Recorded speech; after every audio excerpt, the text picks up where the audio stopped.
And everything is getting used to a new screen. Gotta love new screens. Here we go.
And welcome to another exciting episode of The Energy That Surrounds Us. I'm your host, Michael.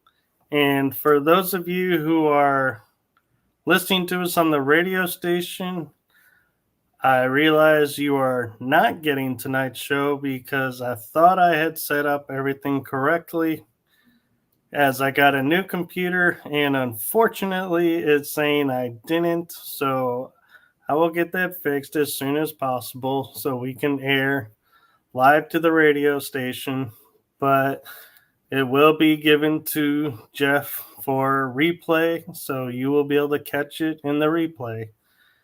Now, with that being said, it is my pleasure and blessing to give to you all a gift of this guest who I was a guest on her show last month, was it? So it's we're doing what kind of what's sometimes called in the podcast world what is it?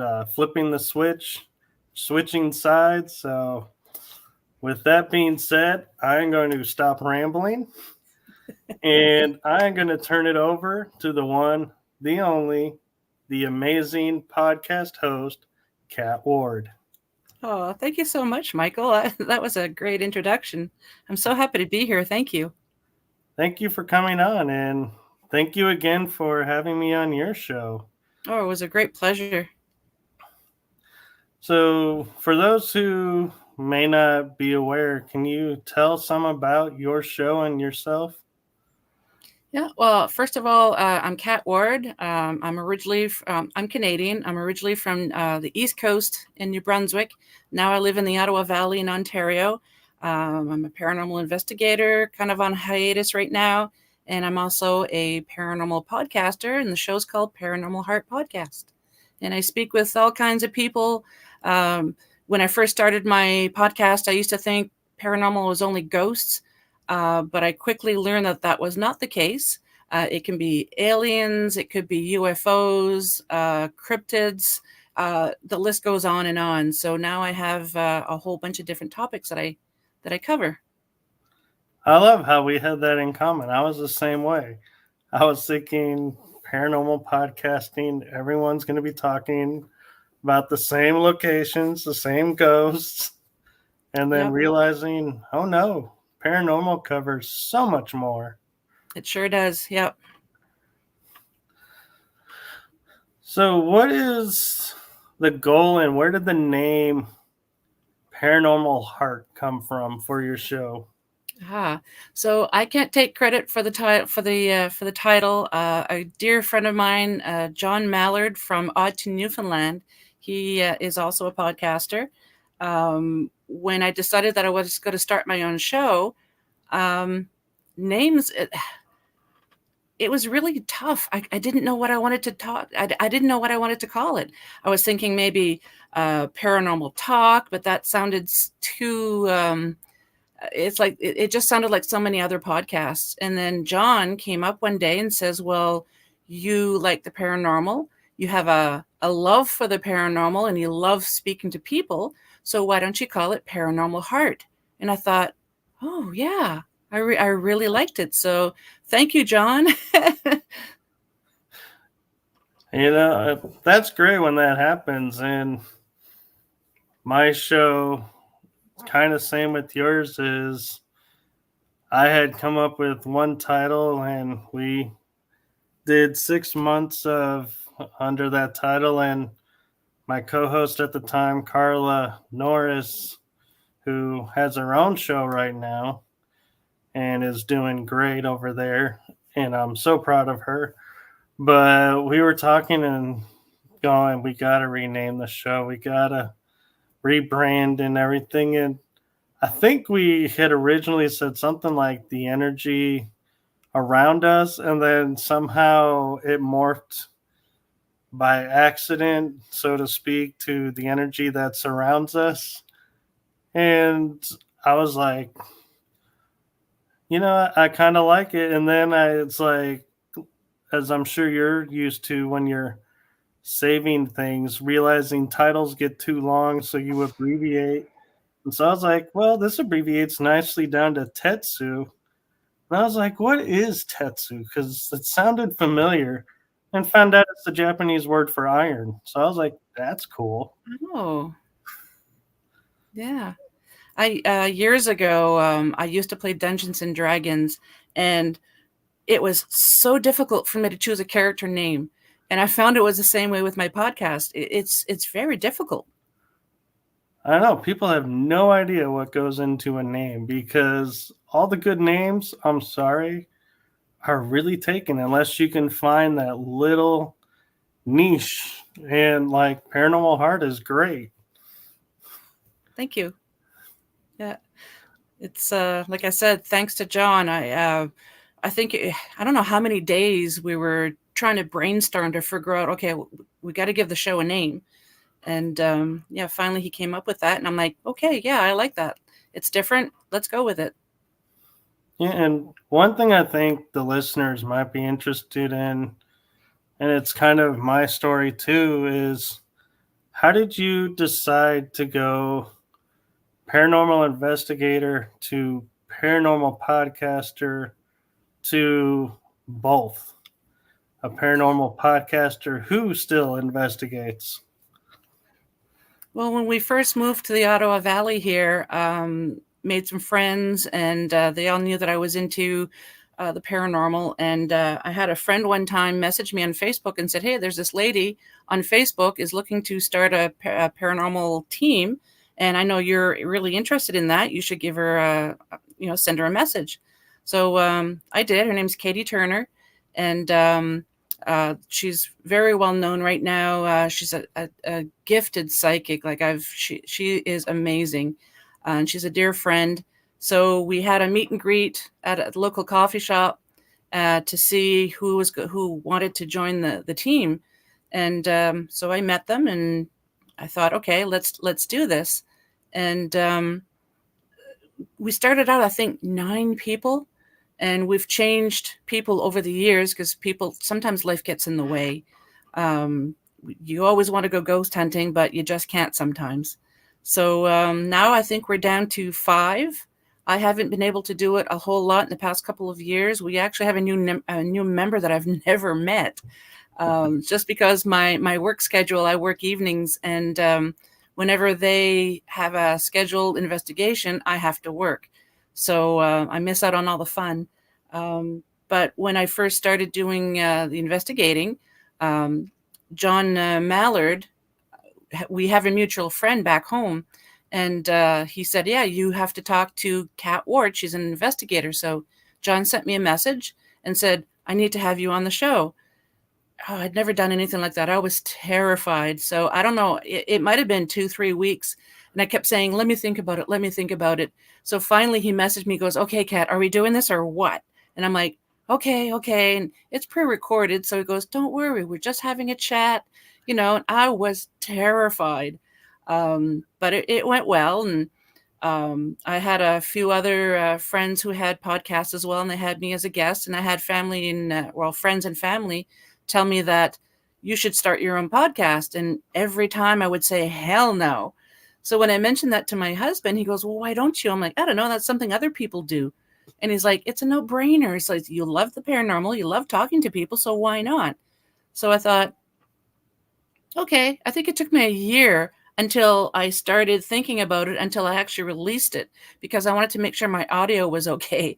But I finally got it because I didn't know what I was doing. So I had lots of great friends who helped me, who already had podcasts, like, again, John Mallard, Jim Mallard as well from the Mallard Report, and a few other people that helped me out. And the main reason why I wanted to do the show was because when we were investigating, I found that our clients, a lot of them would kind of have like a PTSD, because if it was a family, for example, that was having paranormal experiences in their house, one spouse would be experiencing something and somebody else wouldn't, and they wouldn't believe them. And it got to the point where the person who was having the experience thought that they were going crazy because the other spouse didn't believe them. They weren't experiencing the same thing, so they would stop talking about it. And it just, they get withdrawn. It's a horrible thing to have these experiences when your significant other doesn't even believe you. So, because I've noticed that after we would do an investigation, you would have that sigh of relief that somebody is actually coming in, somebody's believing me that I'm having all these experiences, and they're not judging us, they're not mocking us, they're just coming in here to try and figure out what's going on. And you could just see the pressure just release. So I thought I wanted to start a safe space for people to talk about their paranormal experiences, whether if they've seen Dogman or if they've encountered ghosts or whatever. I just want them to be able to talk about it, because that way it shows other people who might be listening that they're not alone, that these things are happening all over the world. And so that was my main goal, that to be able to let people talk about their experiences. And you do a great job at it. I Thank have you. to admit, from experience, even. I Thank you so actually much. get to talk from experience. Oh, I've had great guests. Oh, gee. I have to say, probably about 98% of my guests, I actually get a rapport, and we keep in touch afterwards. So it's just amazing. And when I first started getting into the paranormal, there was a lot of bullying and hatred, and your evidence is bull crap. You're not showing the right evidence, you're not doing it right. But then after a while, people started banding together and putting their foot down and saying, no, we're not going to put up with this bullying anymore. And there's a lot of, I always hate the term, but it is what it is. It's para-unity, and it really is. So people, instead of bashing each other, we're talking to each other saying, that's great evidence that you had. What method did you use? What piece of equipment? People are talking now. And it's like that with podcasts too. I've met so many great podcasters, and somebody will say, hey, I just interviewed this person. How would you like to have them on your show? And it's like, yeah, perfect. So there's so much, we're all raising each other up and talking about what we actually like talking about. And it's just amazing how things have changed. There still is a little bit of negativity and bullying, but not nearly as much as, 15, 20 years ago.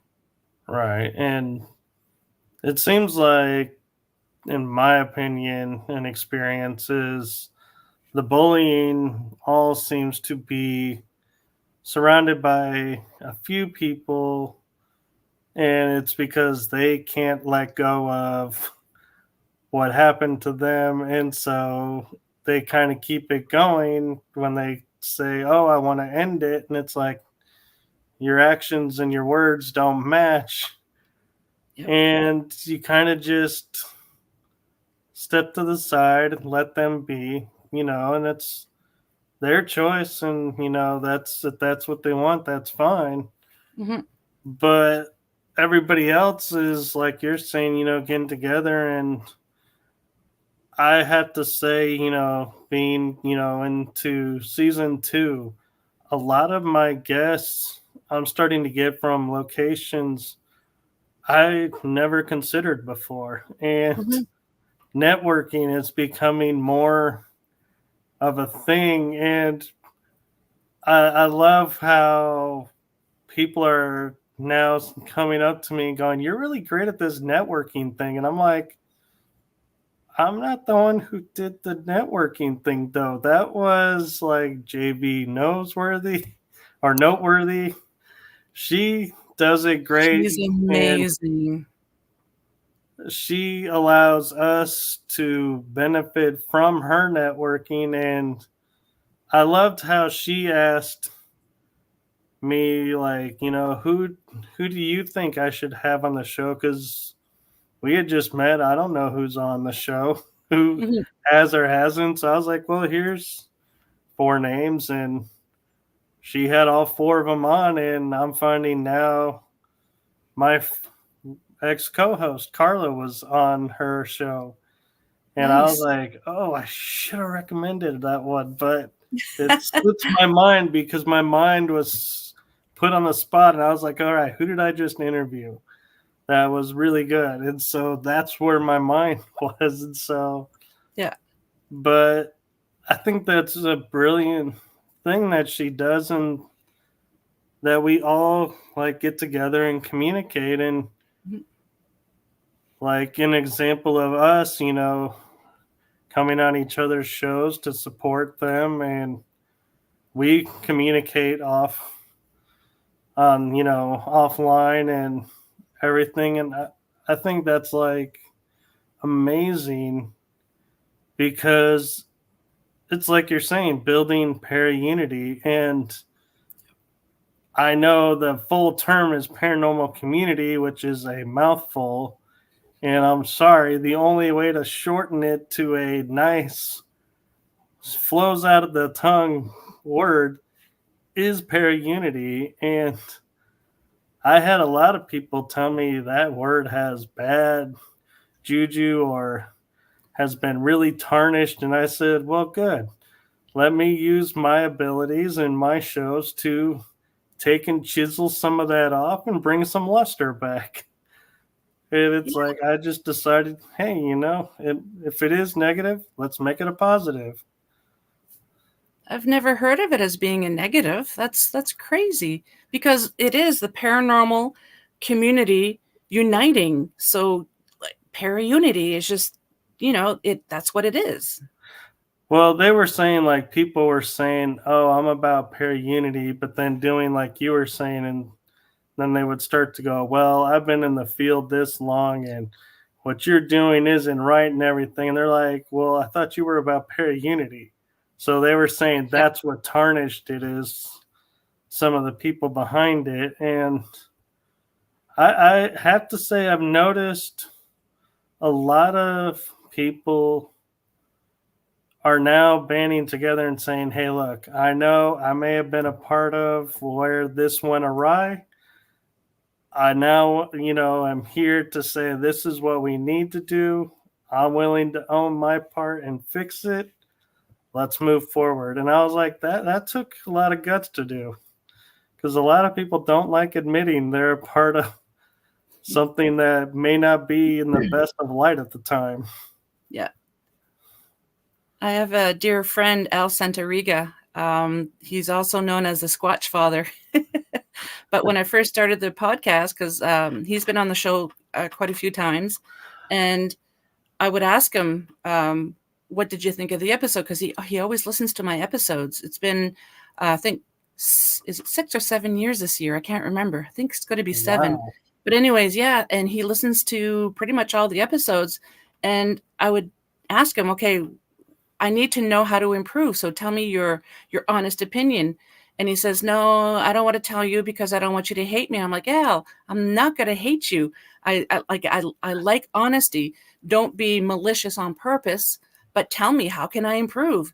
And he would tell me. So now when I ask him for advice, or he'll just give it to me, he'll send me a message about a certain episode and he'll say, great episode. And he just gives me a little bit of advice, and it's great. Now he knows I'm never going to hate him.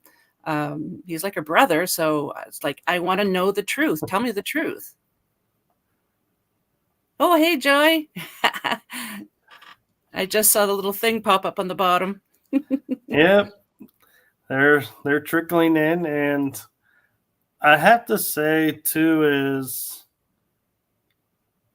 I notice that, being podcast wise, I always grew up and heard, like, if you can make it 1 year or 2 years in the business, you're solid in this field, or in this field, maybe 1 year. So I kind of felt like, podcasting, first year's really, you're just dipping your toe in and seeing what it's like. Second year is really the first year of actually doing show. So I was like, to me, I always say to myself, if I can do 3 years, 3 seasons, then I've truly made it. Yeah, I remember Jim Mallard giving me some advice as well. And he said, if you can get 8 episodes under your belt, then you're going to get a feel if you want to keep going or not. And it's been a few years later now, so I really enjoy doing this. Yeah. And the great advice I got for doing the show was, don't waste your time creating the intro and outro when you're just beginning, because nobody has a polished show right out the chute. It's gonna change. The show's gonna change. So don't waste your energy making this great intro and outro that you're gonna end up maybe a couple months or 6 months or a year in going, scrap it. Why did I ever do that?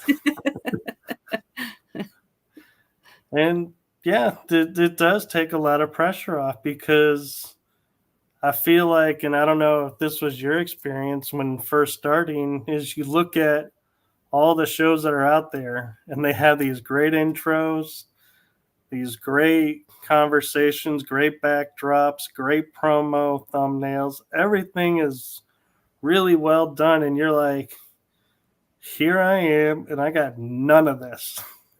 How am I going to make it? But yeah, it's amazing how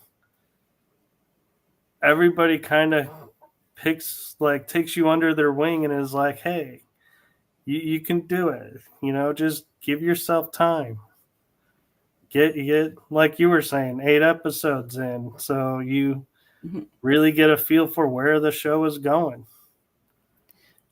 Another piece of advice that was given to me was have guests on your show that you find interesting, because if you're into the conversation, then the listeners are going to be able to get into the conversation as well. Don't have guests just because they're a celebrity or whatever. Just try and get the guests that you find are interesting. And that's what I've been doing. There are some guests that I would absolutely love to have on that I've messaged, and I still haven't heard anything because they are so very well known. But I want them on because they're interesting, not because of who they are. But yeah, I'm still working on them. Yeah, well, I'm the same way. And I actually even had, and it kind of like made me step back and kind of validated my thinking of, 2 or 3 seasons and you've made it. Was I was on this network and I just created a profile, and this big name person reaches out to me and says, "Hey, I want to be on your show." And I'm like, "Really? You want to be on my show?" Mm-hmm. And I'm not asking you. You Yeah, actually sought me out. I was like, "Wow, that's like a great feeling." And it is. Yep. it it's actually, I think, a little euphoria when, and I'm sure you feel the same way, when people are like, "Hey, I've seen your show. Can I be a guest on? This is what I do, and this is what I've experienced." And it's like, wow, you're actually, it's like so cool when people actually ask to be on. It is. In the beginning, I was asking primarily people that I already knew in the paranormal community, and it's so I can't think of the word, but I was excited the first time I got an email saying that they heard my show and they wanted to be a guest, and I was like, really? So that was amazing, and I'm getting more and more people asking to be on now, and it's pretty amazing. I love that. Yeah, and I love when, like you were saying, podcast hosts have somebody on and they're like, "Hey, do you have a spot available for this person? I think this would be a great fit for your show." And it's like, really? And then it's like, you feel like, oh, let's make a special day for this one, because there's, not every day, a guest is suggested over, and you're like, oh yeah, let's not make this person wait too long. But at the same time, you're like, I gotta respect the guests I already have lined up. Yeah, yeah. I find it gets me all excited, and it's almost like I'm a little kid in a candy shop where a fellow podcaster, I would reach out to them to say, hey, I really like this guest. Where can I contact them to see if they want to be on my show? And after I interview them, they message my friend, the podcaster, and say, hey, I had a really great time with Kat. And then my friend tells me that, and just like, really? That's awesome. Like, I love hearing that. Yeah. I'm a little curious though, because everyone's different. Are you the type of host that is like, I'm going to do a show this week and say it's on Friday and go, Tuesday, I'm going to seek out a guest, or maybe on Wednesday for the week? Or are you like other hosts that are like, okay, I'm booking in November now because I've gotten all these episodes lined up already, and so I'm getting far out? Because mine is pre-recorded and my shows are released on the second and last Sunday of each month, and my work schedule, I never know what it's going to be too far in the future. So what I do is I'll try and stockpile a few shows that I can record in a week or 2 weeks. So like currently, I think I have 2 months worth of episodes to put out. So I just have to edit and put them all together, and then I can put them. What's the word I'm looking for? You can Put them in put them on, rotation for filler. no. Well, not meaning fillers in Yeah, filling, but no. Let's say it's going to like, be out next week. Well, I can still, if it's all put together, I can still put it like on Podbean, for example, because that's the main platform, that in YouTube, and I can set a date and time in the future when I want to have it actually premiere it. released. So it's all Yeah. done, which it's a real lifesaver doing that, because, like I said, I don't always know what my schedule's going to be. It's never the same. It's usually evenings, but sometimes I work day shifts. But I just can't ask work all the time, hey, can I have these days off because I'm going to be interviewing people, I do have some people in mind for the future, and sometimes I will send them a little message and say, hey, I would love to have you on the show. Um, as soon as my schedule is out, let's touch base. I'll give you some dates and we'll go from there. And they're always like, yeah, let's do that. So that seems to be working for me. Yeah, and that's great. And that's something a lot of people have asked me of, is if you have a guest that canceled at the last minute, do you have any shows that are pre-recorded that you can fill in? And I'm like, no, I don't. Yeah. And I'm like, because to me, it's like I don't feel comfortable saying to someone, yeah, let's record an episode and be like, well, when's it going to air? Well, if I have a cancellation, that's what, you know, this will be great for that. And it's like, I feel like then it's like in my mind, I'm setting up, I'm going to have a cancellation, which I Yeah. don't want. And at the same time, then I'm like, I'm sitting on an episode that's really great, but I have nowhere to put it. Why did I record this now? And I feel pressured to put it out there. Yeah, I'm very fortunate to have some good friends that if something happens, because sometimes life gets in the way and either your guest or yourself, and you have to reschedule. It just happens.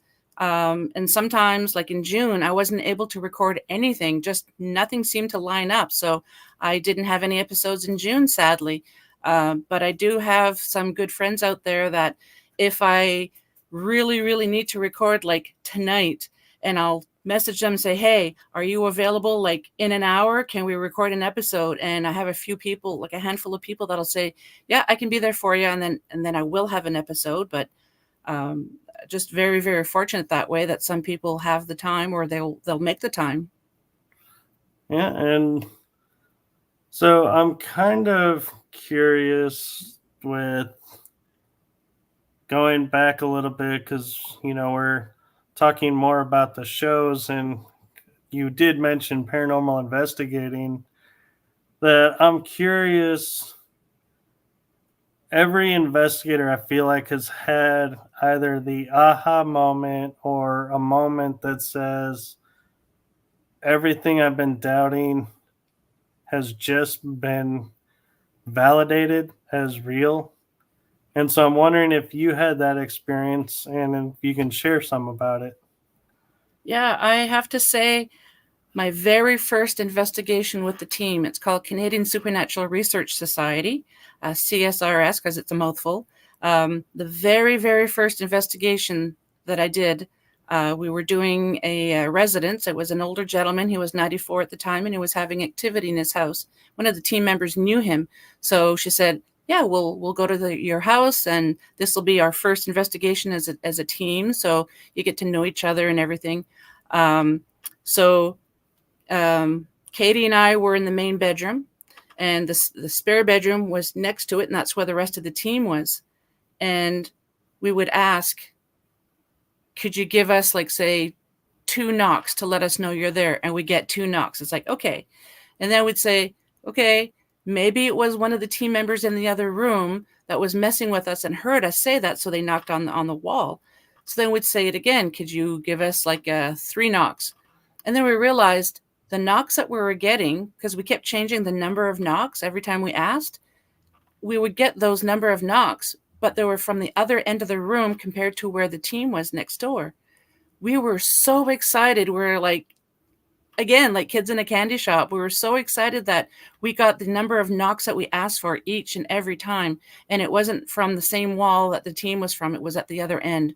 So for me, that was the very first time going out as an investigator, and I actually got something, and it was so exciting for me.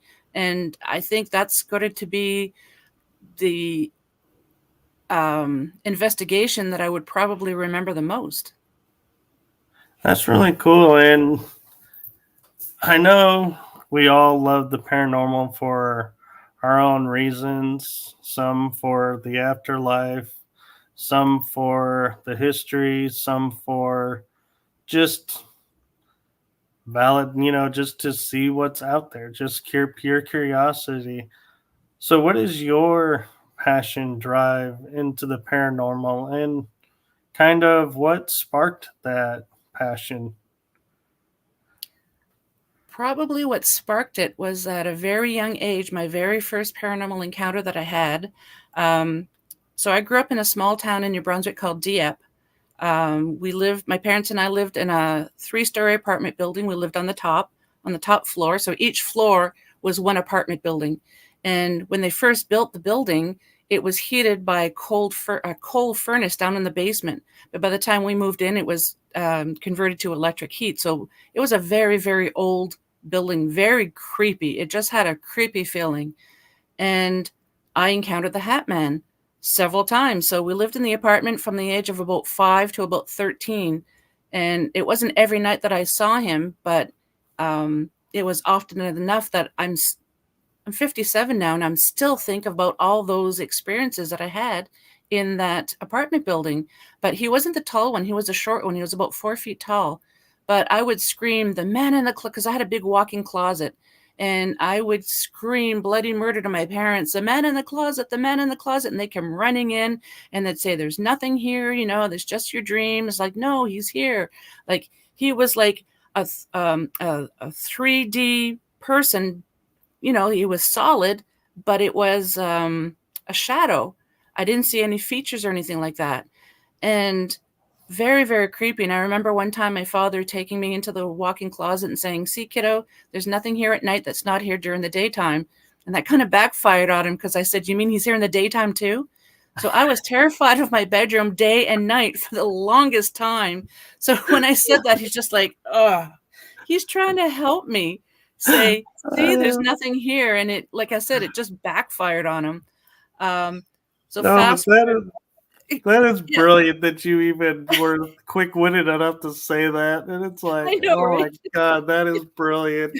My poor father. It's like, it's okay. No, it's not.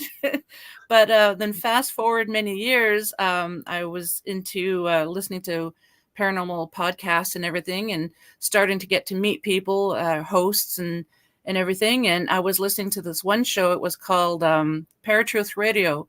The hosts were Justin and Eric, their cousins, and they had an episode about the Hat Man. Now, I had never heard of anybody else ever experiencing this entity before. And so having that episode on that show, somebody else actually saw it, and I thought, oh my God, there's other people who have actually seen this entity, but his was the tall version.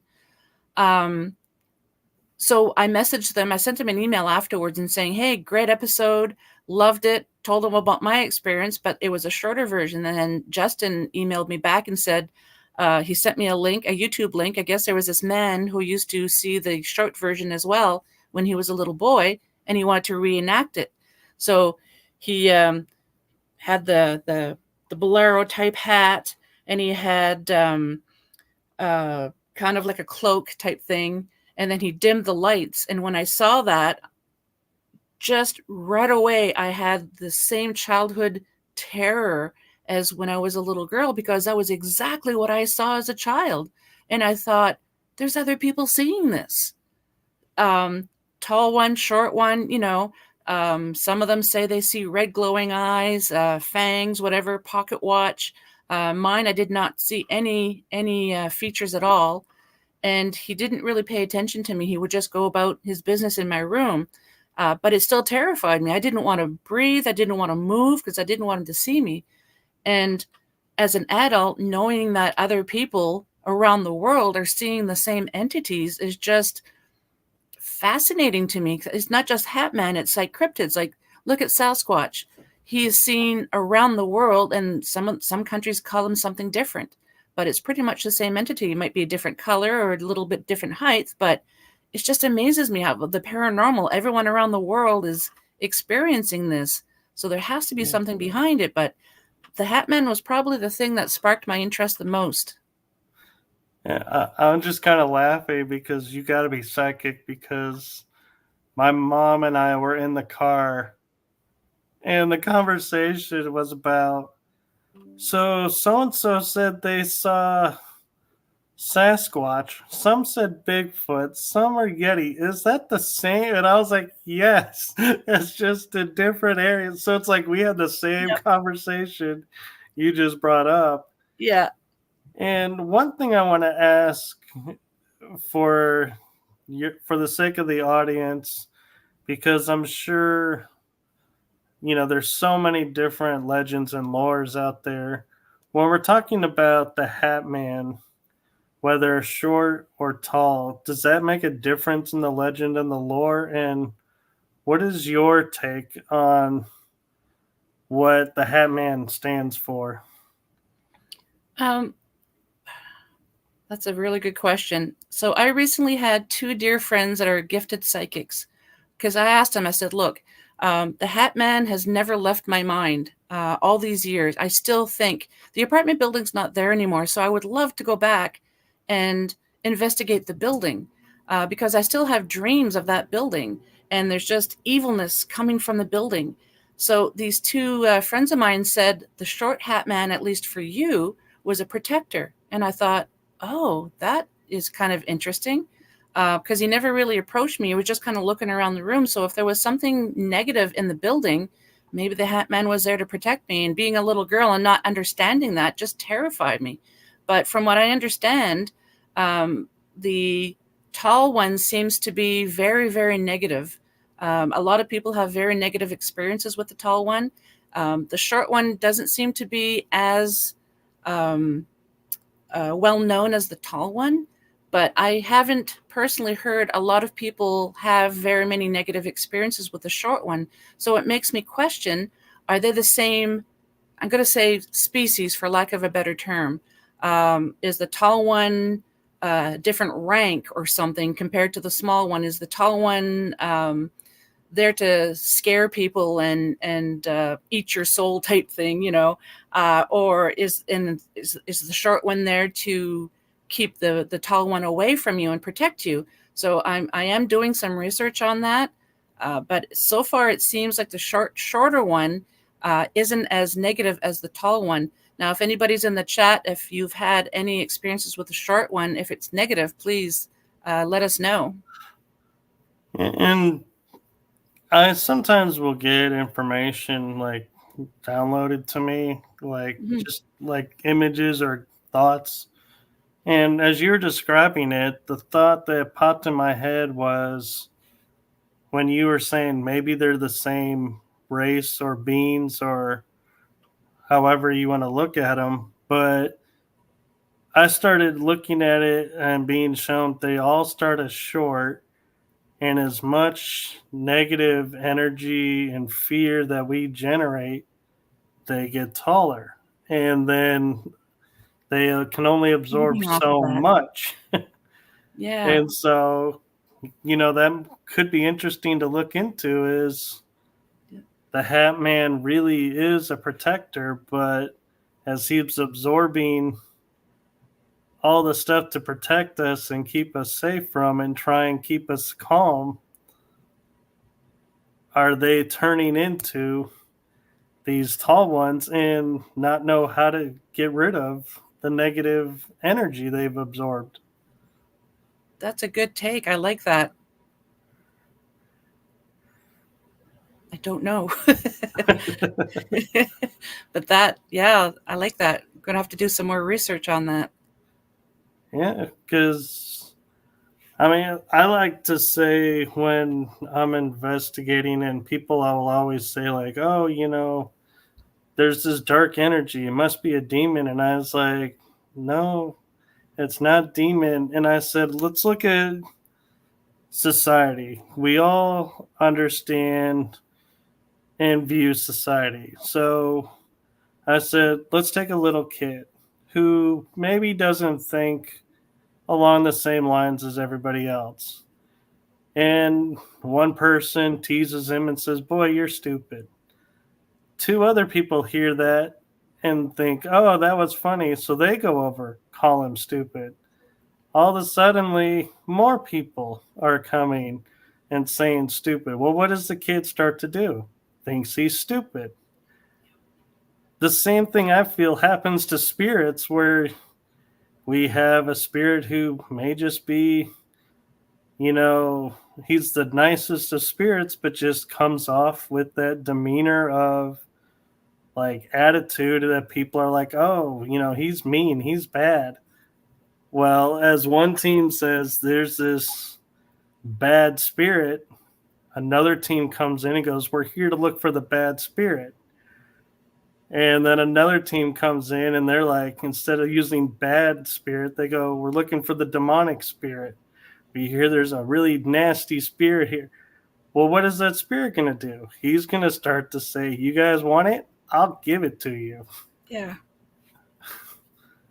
So, I get some people telling me that they start having paranormal experiences in their house, and it starts off slow. They'll hear banging, the remote control might move or whatever, and then all of a sudden, cupboard doors are being open and closed. They're just all this activity is happening, and they think it's something negative. And I say, not necessarily.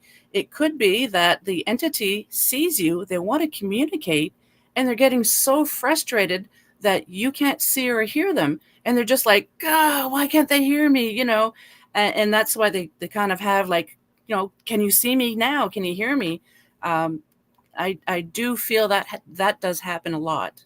yeah. And to go along the lines with that is, I had a lady say to me, the common thing that people associate with evil or demonic is when they get scratched on the arm or scratched on their back. And she said, but look at this. And she goes, when somebody grabs you and pulls their arm really quick, what happens? You get scratch marks. Yep. It's not intended to scratch you.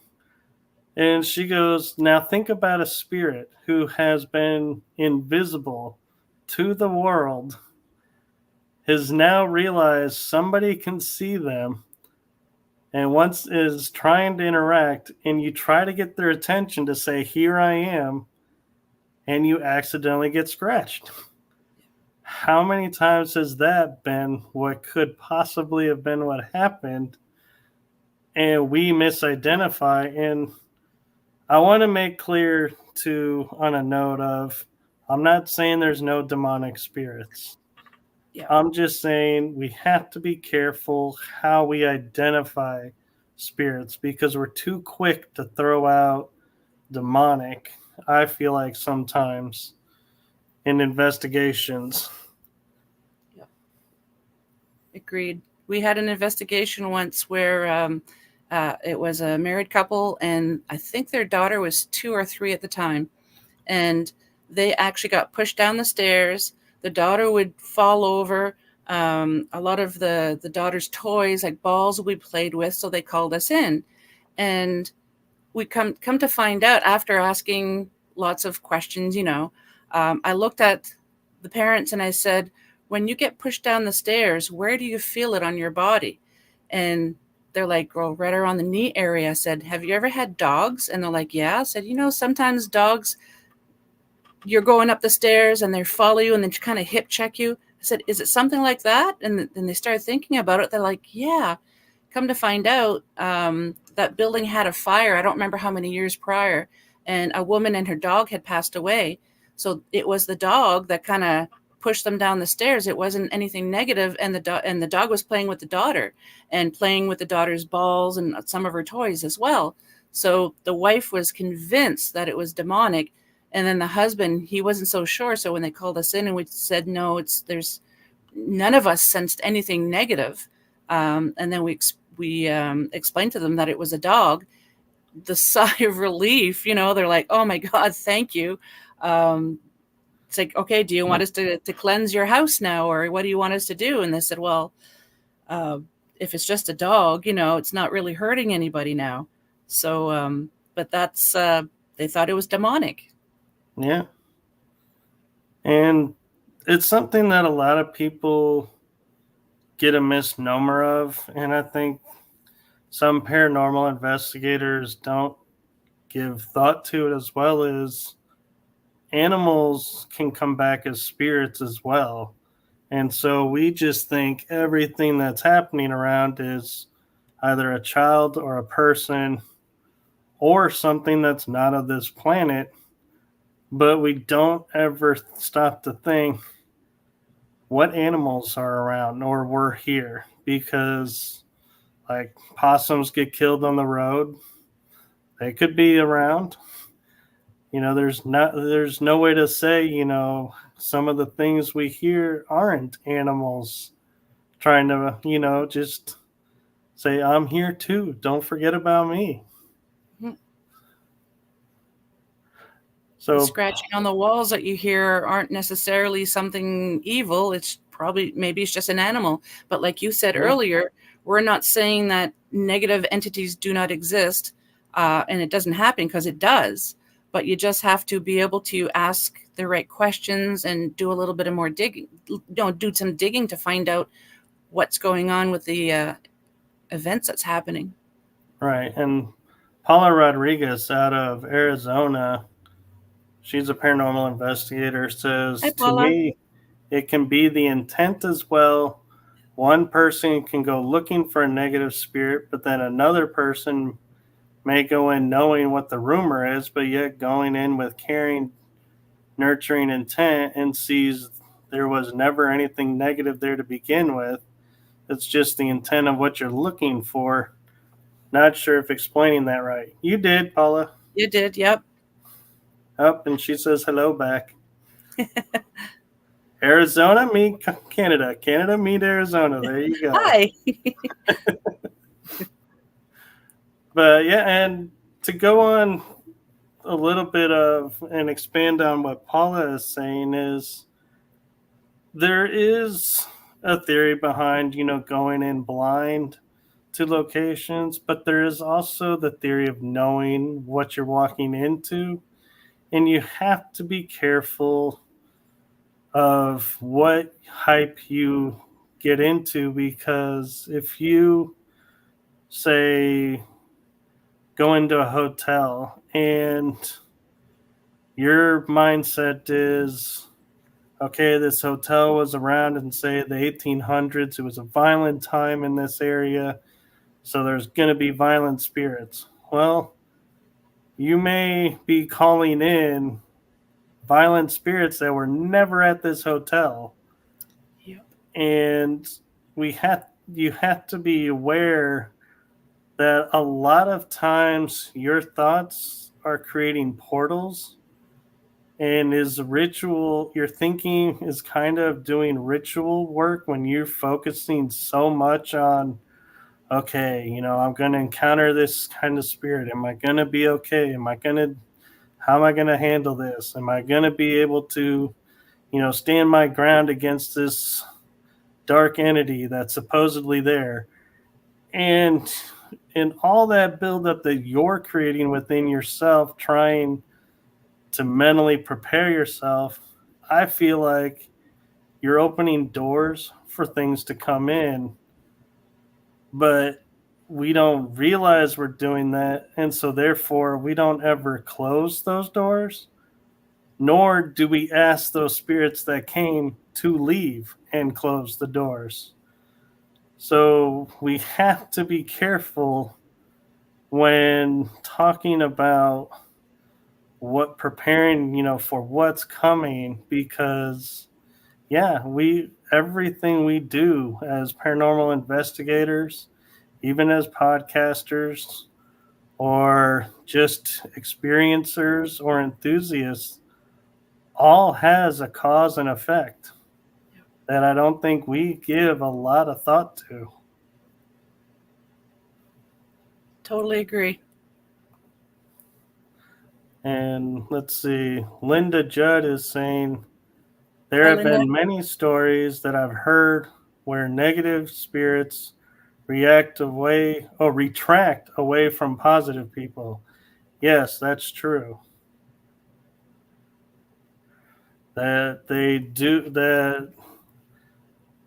I feel like, and Kat, you can chime in too on this, is there can be a negative or dark spirit there, but when you are standing in light and love energy, it can't be in that presence. So it will leave. And in essence, kind of free all the spirits that have maybe been trapped there under the yoke of that energy. But yeah, so the energy you bring in does affect the location. Yep, I totally agree. There was a couple of times a few years ago that I was supposed to go on an investigation, and I wasn't in the right frame of mind, and I had to tell the team, I'm not going. I have to sit this one out because I'm just not the right frame of mind, and I don't want to bring something dangerous to hurt us or our clients. So you guys go ahead. I'm sorry I can't go. And but yeah, there's a couple of times that I've backed out just because I didn't feel it was right for me to go at that time. Yeah, I agree. And Woo Writers DG has a question for you and I guess, is what happens when an entity that is a top of the hierarchy chain of command of darkness attaches to a person, and the process different when trying to bind that entity and get rid of it. So I think what he's saying is when you're clearing and removing energies, and that's in a way binding it, that's a Wiccan and pagan term, is,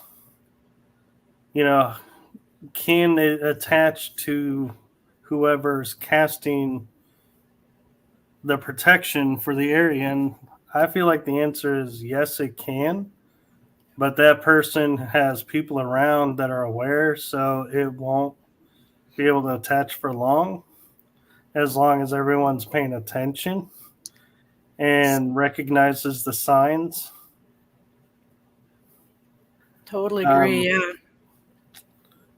Yeah. And that's one of the reasons why I know I'm guilty of doing it. And I don't know if you are, Kat, but going off and investigating alone a location is not advisable No. because you won't recognize if something attaches to you right away, but somebody else will. And so I say I'm guilty of because I may be with a group of people, but I may go off on my own for a while and come back to the group and finish out the night because I feel something calling me or saying, hey, you need to come over here. And so I'm not saying I go to, say, a haunted location all by myself for the night. No, it's just a small little part of the investigation. So, yes, I know, Paula, it is considered a no-no. Yeah, I don't think that someone should investigate by themselves, not only because of what you had just mentioned, that you're not going to recognize the signs if you're being attacked spiritually, but there could be physical dangers. Like there might be, like, say you're in an old abandoned house and there's a hole in the floor and you fall through. There's no one there to help you get out. Just things like that. So I think there should always be the buddy system. Right. And Linda Judd has an interesting question for us on a side topic of the paranormal, so to speak. And she says, was just listening to a show on astral projection. So that brings the question.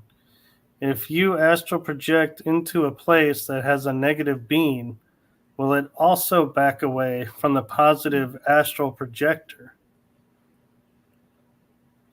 That's a good question, and I'm not quite sure how to answer that. I know, because part of me wants to say yes, but then the other part of me is like, you're in his home, and anything is going to defend its home. Yeah. So that's a really good question. I'd have to give that some thought because I would think as astral projection that it may back away, but it may not leave totally and abandon the area. It just may back down or go into hiding.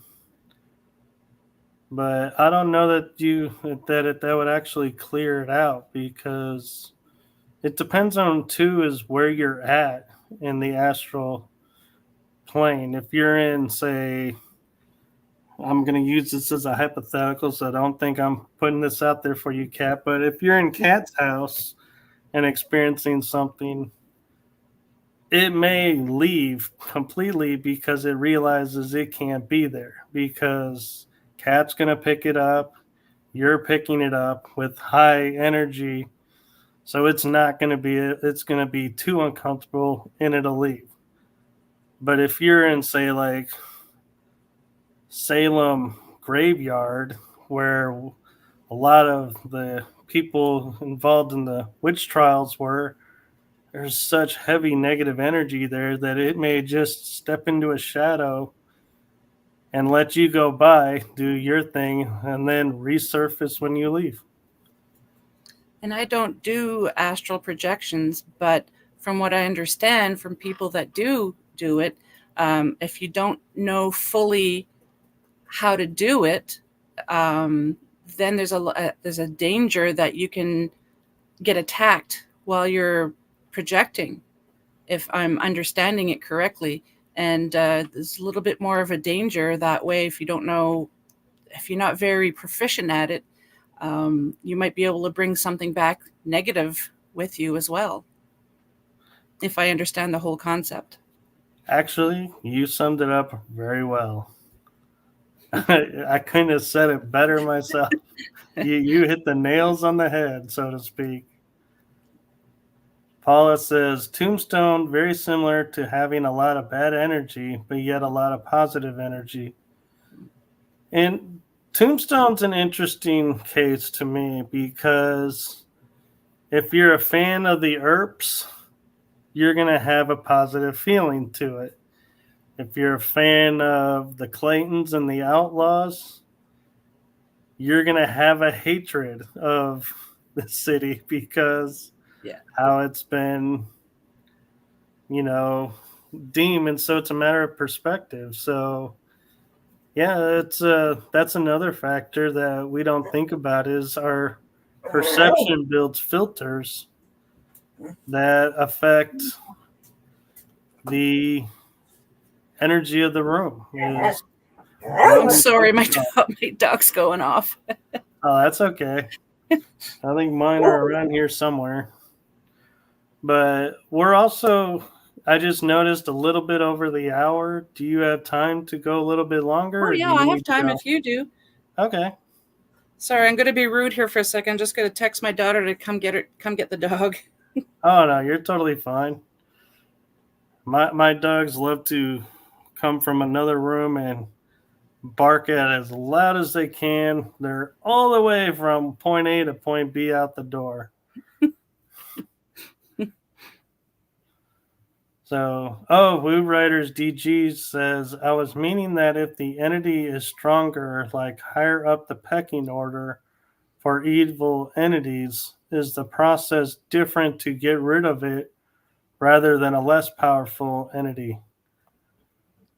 Yes, it's a lot difficult, at least I firmly believe that the higher up they are, the more difficult it is to be able to get rid of the negative energy. And you might need bigger guns, for the lack of a better term, to get rid of them, as opposed to a lesser one that doesn't necessarily have as much strength. Yeah, and two, I'm going to answer it a little bit differently because I'm going to say it's our perception that creates this pecking order. So he may be equal to the bottom rung of the pecking order, but because you're feeling him a little bit more intensely, you're putting him higher up. So it may not take more energy to get rid of him. And another way to think of it is as the bullies. We were talking about bullies earlier in the paranormal field, but spirits, I feel like a little bit are the same. Is as long as you're willing to allow them to push you around, they're going to do it. And and you're going to be afraid of them. So you're not going to stand up to them. So they get more energy out of that. But if you turn it on them and confront them, then most likely, don't quote me as saying they're going to. I said most likely, meaning it's possible they will flee and back down because they're not used to people coming in with the energy and doing what we call standing in their power and not backing down. So it's hard really to answer that, woo writers, because there's so many factors that goes into that can alter it. That's my personal take. I have a friend who lives in the Niagara Falls area who she used to live in a great manor, and she travels the world, and she has a lot of great antique that she brings home, and she actually handles the cases that is way above my pay grade, and I do not want to handle the negative cases, but it does not faze her. She'll handle them, and so she was telling me one time she could hear noises coming from the kitchen. I can't remember what area of the house. I'll just say the kitchen. So she goes down and she could hear growling. And all she said was, "Not tonight. Go to bed." And then she just stormed off and went back to bed. And then the growling stopped. So I thought that would be great, because had it have been me and I heard and felt all that, I probably would have been like, "Oh no." And it might have gotten stronger, but with her, she's like, no. Right. Yeah. So, yeah. And Paula is chiming in. She must be around the Tombstone area, because she says, we run the Pete Spence house for investigations. He was the one accused of the plot for killing Morgan Earp. So we got a lot of both in that home. And then she goes on and says, we have a bully energy sometimes at Pete Spence house, but we get stern and ask it to be and needs to be nice. Mm-hmm. Now, there is something I'm going to sidestep for a moment and say there is a natural law that's a universal law that people don't really understand and know, and that is energy is within energy. One energy cannot take over another person's energy without permission. And so when you say to a spirit, like in your friend's case where she said not tonight, they have to abide by that, whether they're of the good energy or the bad energy. Mm-hmm. All energy has to have permission to do whatever they're going to do. So the second you revoke that permission, they're out. Yep. And so that is something I'm not sure a lot of people really understand, and also need to understand that there is a difference of, like your friend sternly said, not tonight. So it backed off and left because it knew its permission was revoked. But like you were saying, being uneasy and saying, well, oh boy, and going, not tonight, it'd be like, you don't mean that. That's just empty words, and it'll stay. You have to be 100% no doubt when you make the declaration, because then they cannot be there. I often tell clients, if they're parents, we had this one lady, her and her kids were being terrorized, and she already had one or two teams already go and investigate, clear out the place, but it kept coming back. So finally I told her, I said, your babies are being terrorized. You have to tell these entities they're not welcome. This is your home, and they have to leave. So she says, okay, you have to leave. I'm like, no. Use your mom voice. Tell them to leave because your babies are being terrified. I said, you have to have the intent, like the feeling, like you have to tell them, I'm the boss. You're gone. And finally, she's like, she used her mom voice, and we didn't hear, because we like to keep in touch with our clients afterwards. And last I heard, this was quite a few years ago, that whatever that entity was never came back. And I said, if ever you have that again, use your mom voice. Yeah, and I love how you keep in touch with them, because I think a lot of people just go in, investigate, move on and Yep. don't ever give thought, especially with it being a residential. I feel like you have to keep in touch with, because you never know. Somebody could have a bad day, and that bad day can open the door for something. Yep. And it may be the same thing, or it could be something worse, because the emotions in the room are completely different now. Yep.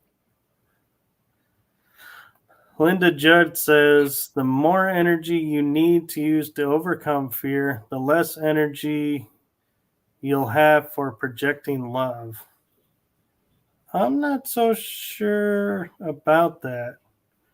Uh, what exactly are you meaning, Linda? Because I'm not sure I'm understanding you right. Because the more energy you use to overcome the fear, the more loving energy you're going to have, because that's the energy that overcomes the fear.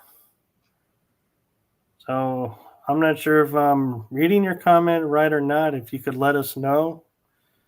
And Paula says, yep, that's what we do. We get stern and say, hey, nope, you're not going to be mean. You're going to be nice, or you can leave. Yep.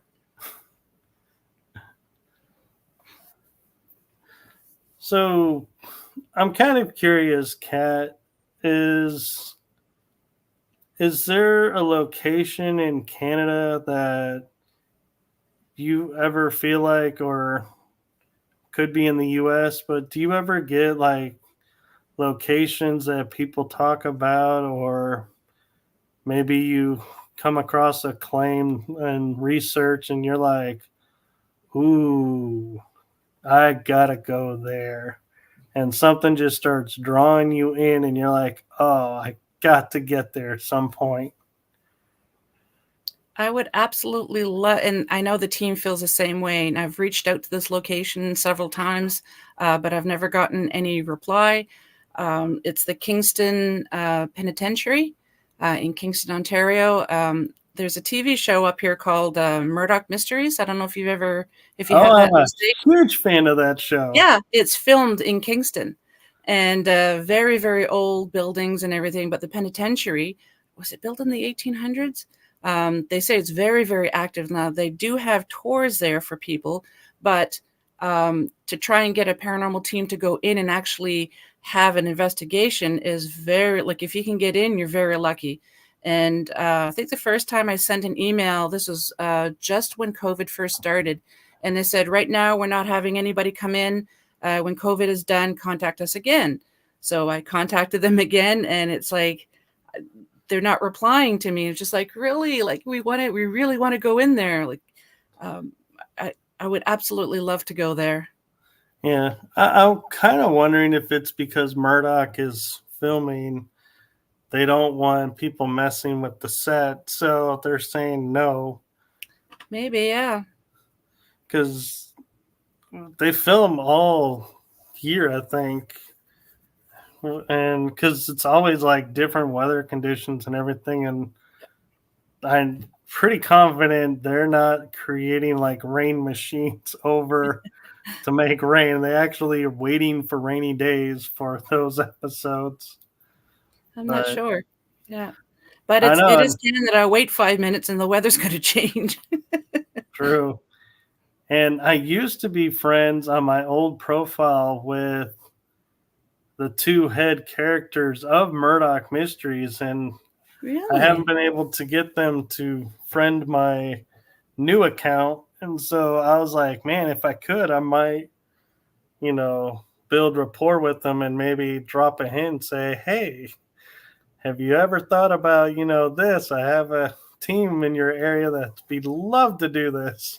And they're more than welcome to come with us too. Oh man, if they did, I would be on the first flight to Oh, Canada to join you. I would definitely contact you and say, oh my God, you have to come up. Yeah.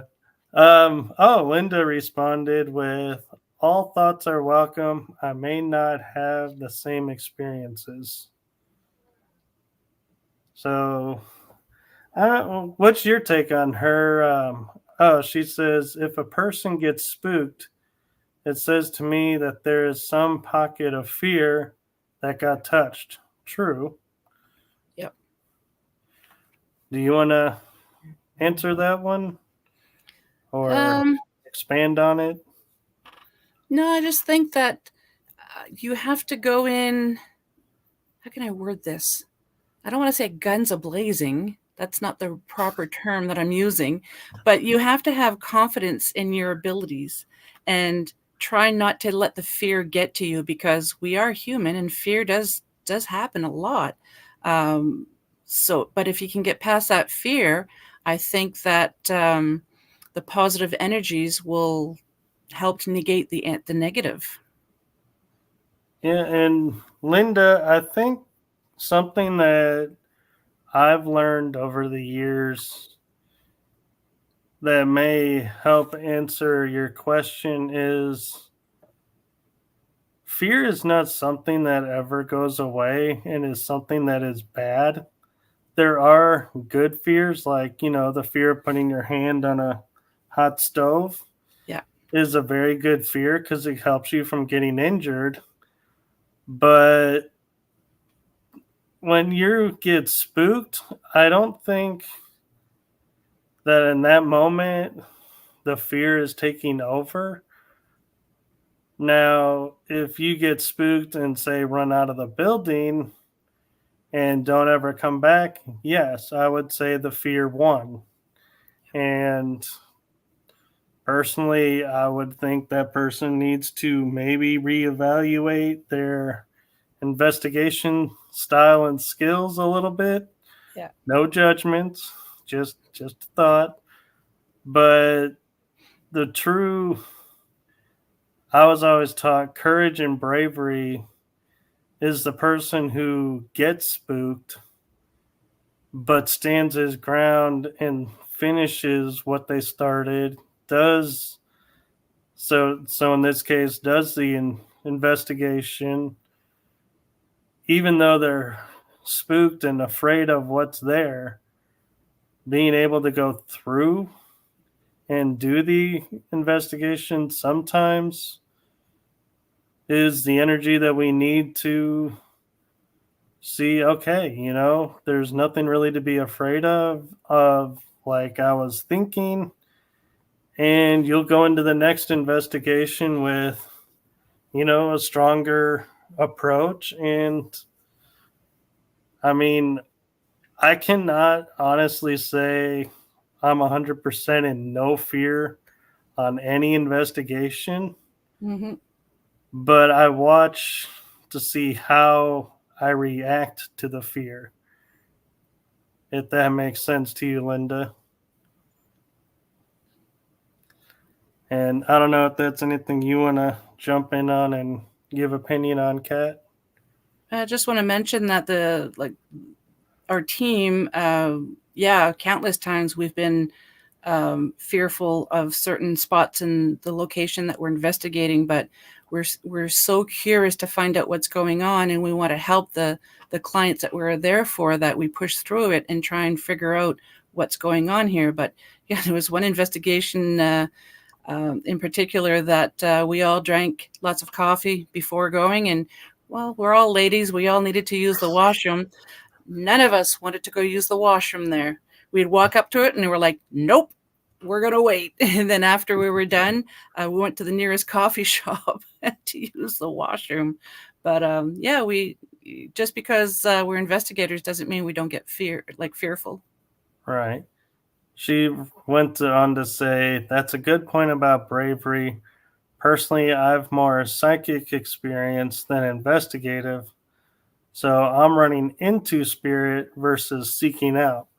Well, that paints a different picture there, Linda. And so I would say, on the grounds of that, in my personal opinion, is you can be spooked by what you're seeing in your mind, and what messages you're getting, and how you respond will determine the outcome. Is if you see something and instead of seeing the whole picture, you decide, oh, this one part is too much, I can't handle it, and back away, you may be missing out on a bigger picture that has some positive to it. But at the same time, you have to know your ability level and what you're comfortable with, and by no means ever put yourself in an uncomfortable, vulnerable space in the hopes of getting a certain outcome. Because if you don't get it, you could be in a worse place. So you got to trust your intuition and your gut on that one. Yep. Willow agrees. There you go. Even the dogs agree. So, Paula says in Arizona, they actually have one location where they're actually afraid to go back. Oh, wow. Now, my personal opinion on that isn't that, afraid to go back out of fear. I think it comes from knowing what you're comfortable investigating. And so if this is energies you don't want to mess with, it's a good thing not to go back and to trust your instincts and don't put yourself in harm's way to Exactly. get your 15 seconds of fame of being the investigator who spent the whole night at this one location that nobody's been able to. Well, because there could be reasons. Oh, she says, yeah, I think that's exactly what it is. There you go. And Linda says, I'm adept at sensing negative energy, so I'm not worried about what to deal with. Well, good. So as long as you are comfortable, take on what you feel comfortable taking on. Don't ever feel like you have to take on more just because it's there. And I know I have yet to go on investigation and be so uncomfortable I need to leave. I've never left a location or run out of a location. But I always preface that statement when I say it on interviews, or I'll say it now, is I have yet to experience being kicked out of a place because of the energy there or a spirit there. I'm sure someday I'll come face to face with something that I'm like, nope, I'm out. You guys have good luck. This is not something I signed up to deal with. So, see ya. But I haven't had it happen yet. So, and everyone's different. Everybody has a different level of what they can take on and and what they're comfortable with. And knowing that, it's always nice to push yourself and try and find, where is that point of, hey, this is it. This energy is the energy that's too much for me to take on. So I'm going to go head towards that door. You head towards that door. We're good. And leave it that way. But yeah, I don't ever tell it. Yeah, go ahead. Sorry, go ahead. No, I was just, I think, getting ready to ramble on about not being the runner. The team, we jokingly have a code word. We're like, if ever you don't feel comfortable and you feel like you have to leave the building, the code word is Code Brown. That's a good one. We haven't used it yet, but yeah. Hey, Paul, I'll try and find some time and come and check it out and see if it's a place where I can feel comfortable entering. And if not, I may be like you and say, hit the door and be like, nope. Well, this was fun. I'm glad I drove out here, and I can say I've made it to the door. Linda says, lots of laughs. Thanks, Michael. Nice to meet you, Kat. Nice to meet you too, Linda. Linda says, I always enjoy your shows, Michael. Oh, you're so sweet, Linda. Thank you. I appreciate that. And that makes me feel good because I try to make shows that everybody benefits from. Paula says it's definitely not going anywhere. And that, I know we're running out of time, but it brought up something that I think is kind of something that needs to be thought about is we always assume the energies or spirits that we're dealing with are attached to either the person living in a location or caretaking the location or the location. We don't ever really think about the land. Is it coming from the land? And the other thing is, could this have happened, say, 30 miles away, but your beacon is going off and doing this investigation? So it's like, hey, I'm going to go over there because that's someone who can help me out. Yeah, it does happen. Yeah. And just because, let's say a building, maybe that's the very first building that was ever built in that specific location, and it's haunted. Maybe it's not because of what happened at the location, but sometimes energies will follow an individual. So let's say somebody went to visit somebody's house and they spirit kind of piggybacked and decided to stay there. That can happen too. Yeah, very true. And I gotta put this up. Linda says, I have a hot card game of canasta waiting for me. Ciao. Linda, I don't blame you. Canasta is so much fun. So to make up leaving early, Linda, just get 3 canastas for us. Take care, Linda. And Paula, thank you so much for being a fan as well. And I appreciated you guys coming on the show. Paula was my first guest of the show under the name The Energy That Surrounds Us. So it was nice. Kind of cool to what's the word for it?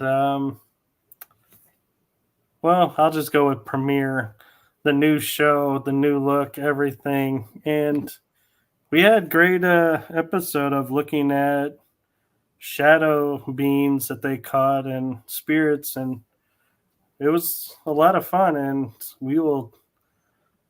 I will be in touch, Paula, to see if you guys want to come back on again.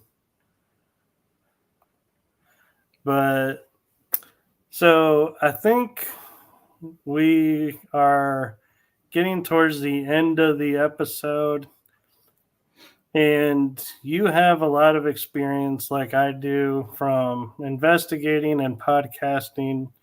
Obviously, you more than me in podcasting, being 6 or 7 years versus 2. But doing a great job. I don't think of it that way. I think of it as, helping each other. But I can lean a little more on you for advice, knowing you have more years behind it.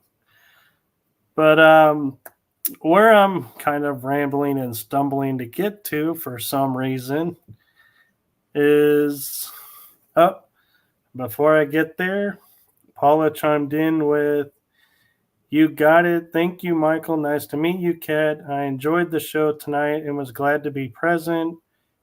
Have a great night to you both. Oh, thank you, Paula. You as well. So, what is a golden nugget of all your experience that you would say someone who's watching this episode could benefit from? I think the main thing is don't get into your head. There's so many times that I've wanted to I've questioned myself. Do I still want to continue the show? Am I good at it? Do people want to listen? Are they getting bored? Don't get into your head. Just concentrate on the things that you like doing. I love talking to people. I love the paranormal. So I pushed through it. And it's been a few years now. And I'm so happy that I don't listen to those little negative voices.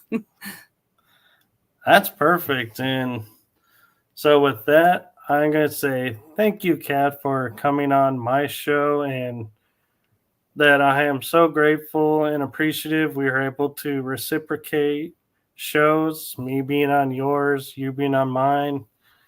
And thank you to everyone in the chat room for chiming in. And thank you to everyone watching, because I know some of you like to sneakily watch and not chat, which is totally fine. Not calling you out on that. I appreciate it. And I know Kat appreciates it with her shows. So with that, I'm going to say good night, good day, good morning, good afternoon, good sleep time wherever you are in the world right now. Make it a blessed day. Fill it with love and joy.